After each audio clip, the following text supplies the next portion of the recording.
Center for the Ethiopian Educational Information and Communication Technology presents Educational Satellite Television Programs.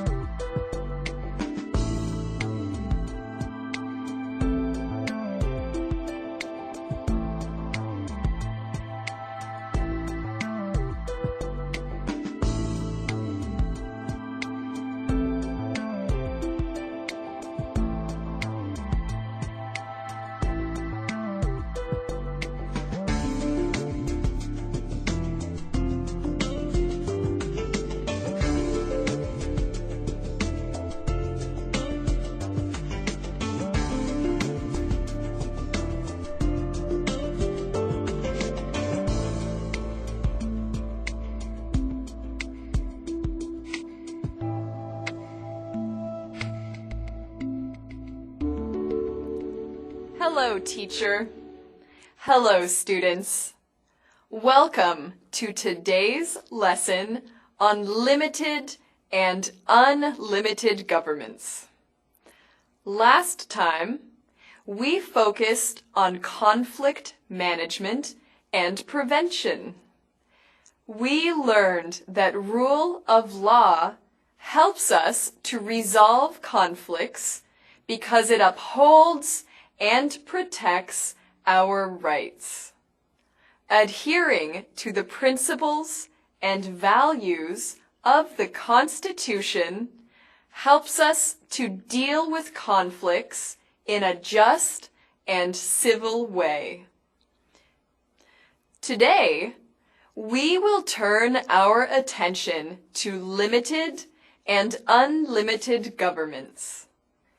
In addition to defining them, we will look at several examples of limited governments. In our next lesson, we will explore examples of unlimited governments. Let us begin by defining a few important terms. Students, write down a definition for constitutionalism. Students, let's get ready. Begin.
Time's up. Let's get back to our lesson. Welcome back. Constitutionalism is a political doctrine that indicates a state ideology to uphold rule of law in an environment of democratic governance. It means the strict observance of the Constitution by the government. Good work, students!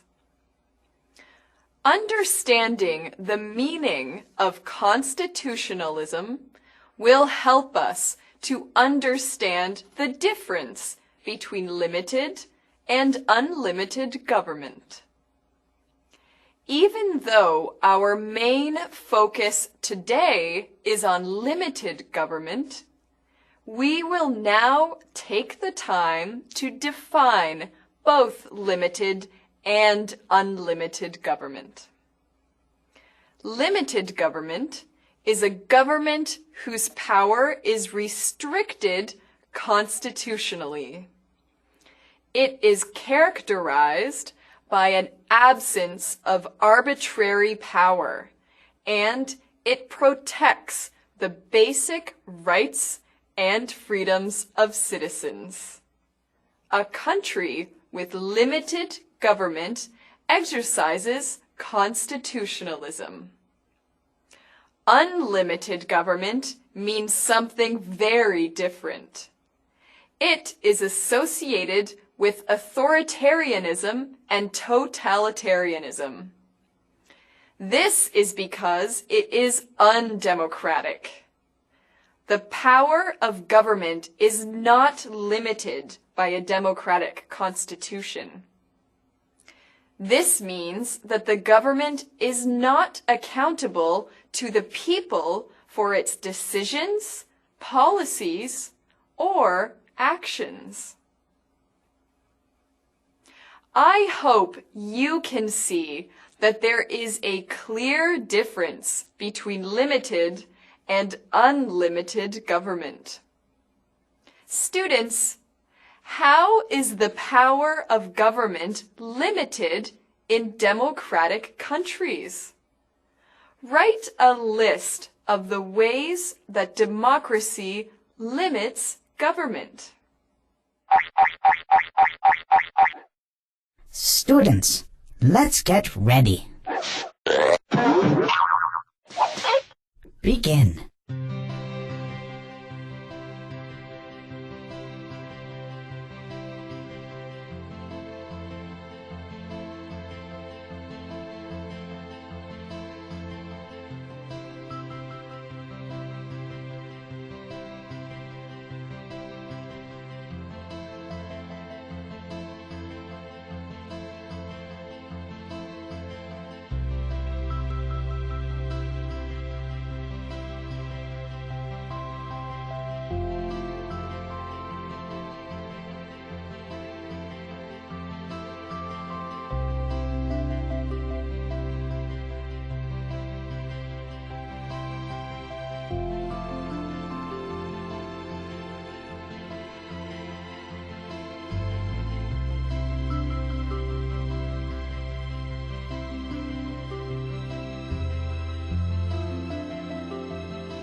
Time's up. Let's get back to our lesson. Well done, everyone. I wonder what you wrote down. Government power in democracies is limited in a number of ways. Firstly, it is limited by transparency and accountability. Democratic governments are expected to inform the people of their actions. If a government official fails to keep a promise, for instance, the public holds him or her accountable for that failure. Protection of the rights and freedoms of citizens is another way that the government is limited. It is constitutionally obliged to uphold the law and the people's rights. A third way that democratic governments are limited occurs through the internal system of checks and balances within the government itself. This is a separation of power between different branches of government. No single branch of government has complete power on its own, and the other branches of government work to balance the distribution of power. Let us now consider some specific examples of limited governments. The United States of America has a limited government. The U.S. Congress, the White House, and the judiciary systems work in such a way that no one of them is able to monopolize power. On the screen, you can see a diagram of the system of checks and balances that is in place in the government of the United States. As you can see, the three branches of government have particular powers, and they limit the powers of the other two. For instance, the Congress approves presidential nominations and controls the budget. It has the power to remove the president from office when this is necessary. The president has the power to veto the legislation of Congress. He or she also has the power to nominate judges. The judicial branch, in turn, can declare that presidential acts are unconstitutional if necessary. Britain also has limited government. The Parliament and judiciary body work together to avoid either one becoming dominant over the others. The Federal Democratic Republic of Ethiopia is also a limited government. The 1995 Constitution was formed to control the abuse of power. Authorities cannot violate the basic rights and freedoms of the people. It is time to do an activity to practice what we have learned. Students, write down an example of a personal freedom, a political freedom, and an economic freedom. Explain why limited government is important for the protection of these rights. Students, let's get ready. Begin.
Time's up!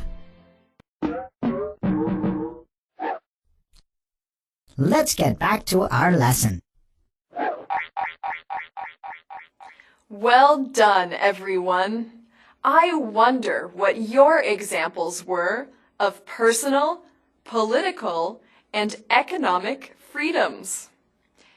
Enjoying the privacy of your home or practicing the religion of your choice are personal freedoms. Freedom of speech, freedom of the press, and freedom of assembly are examples of political freedoms.